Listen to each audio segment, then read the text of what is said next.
Hi guys, welcome to my channel. So last వీడియోలో మనం stamp ఎలా చేయాలో నేర్చుకున్నాం కదా. సో ఆ స్టాంప్కి సంబంధించిన ఫిలిం ఎలా చేసుకోవాలనేది వీడియోలో మీకు చూపిస్తాను. సో చూసి నేర్చుకోండి. సో మనం ఫిలిం చేయాలంటే కంపల్సరీగా మనకి కొరల్ డ్రా సాఫ్ట్వేర్ ఉండాలి. సో ఈ కొరల్ డ్రా సాఫ్ట్వేర్లో మార్కెట్లో మనకి ఆన్లైన్లో కూడా మనం డౌన్లోడ్ చేసుకోవచ్చు. సో ఎక్కువగా ఉపయోగపడితే కొరల్ డ్రా 11. ఈ 11లో అయితే ఎన్నో ఫీచర్స్ ఉంటాయి. సో ఈ ఫీచర్స్ వచ్చి మనకి చాలా ఈజీగా ఉంటాయి, నేర్చుకోవడానికి కూడా చాలా ఈజీగా ఉంటుంది. సో ఈజీగా మనం ఫిల్మ్ ఎలా చేసుకోవాలి, దాన్ని స్టాంప్గా ఎలా చేయాలనేది స్టాంప్ ఆల్రెడీ మీకు లాస్ట్ వీడియోలో పెట్టాను కాబట్టి ఆ వీడియో చూసుకోండి. తర్వాత అసలు ఈ ఫిల్మ్ ఎలా చేయాలనేది మీకు చూపిస్తాను. సో ఇప్పుడు ఈ స్క్రీన్ కనబడుతుంది కదా ఫ్రెండ్స్, ఇందులో న్యూ గ్రాఫిక్ అని దాని మీద క్లిక్ చేయండి. ఈ న్యూ గ్రాఫిక్లో ఓపెన్ చేసిన తర్వాత A4 పేపర్ అనేది ఒకటి ఓపెన్ అవుతుంది. A4 సైజులో ఓపెన్ అవుతుంది.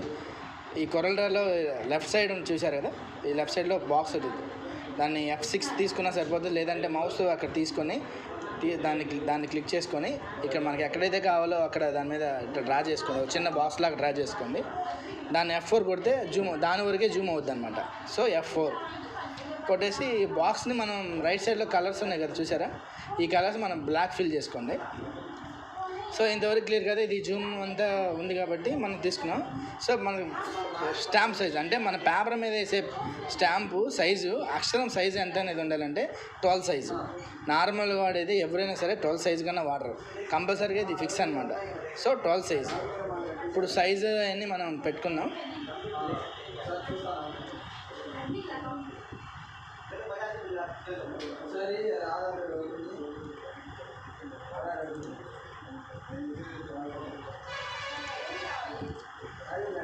సో మనం ఏ అని లెటర్ ఉంది కదా, ఇక్కడ టూల్ అని ఉందా, టెస్ట్ టూల్ అని ఉంటుంది. ఆ టెస్ట్ టూల్ F8 కొట్టినా మనకు ఓపెన్ అవుతుంది. టెస్ట్ టూల్ మీద ఓపెన్ చేసి మనం ఇక్కడ క్లిక్ చేసుకోవాలి. ఇక్కడ వైట్ కసర్ చూపిస్తుంది కదా ఇక్కడ. సో ఇక్కడ మనకి టెస్ట్ వచ్చేసి ఇక్కడ నెంబర్స్ ఉన్నాయి కదా, ఇక్కడ మనం కంపల్సరీగా 12 పెట్టుకోవాలి. 12 పెట్టుకున్న తర్వాత ఇక్కడ మనం అక్షరాలు ఉంది కదా, ఏరియల్ అదే ఇది కంపల్సరీ ఏరియలే తీసుకోండి. ఏరియల్ బోల్డ్ తీసుకున్నా సరే మనకి ఏంటంటే అక్షరం బాగా పెద్దగా ఉండి స్టాంప్ అనేది తొందరగా చెడిపోతుంది. సో ఏరియల్ తీసుకుంటే ఏంటంటే లెటర్ కూడా తిక్కుగా ఉంటుంది, అలానే ఏంటంటే మనకి స్టాంప్ చేయడానికి చాలా ఈజీగా ఉంటుంది.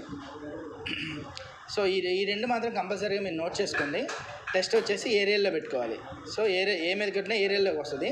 కింద ఏరియల్ బ్లాక్ కూడా ఉంటుంది, కస్టమర్ ఇష్టాన్ని బట్టి. కానీ మనం ఏంటంటే కంపల్సరీగా ఏరియల్లోనే స్టాంపు ప్రిపేర్ చేసుకోవాలి. సో ఏరియల్ ఇది సైజ్ వచ్చి 12. సో ఈ సైజ్ అనేది ఎలా ఎడిట్ చేసుకోవాలి ఏందనేది మీకు 4-5 స్టాంపులు చేయబట్టి మీకు అర్థమైపోతుంది.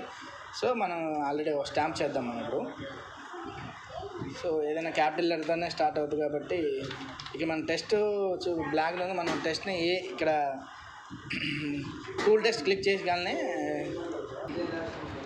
మాట్లాడదు.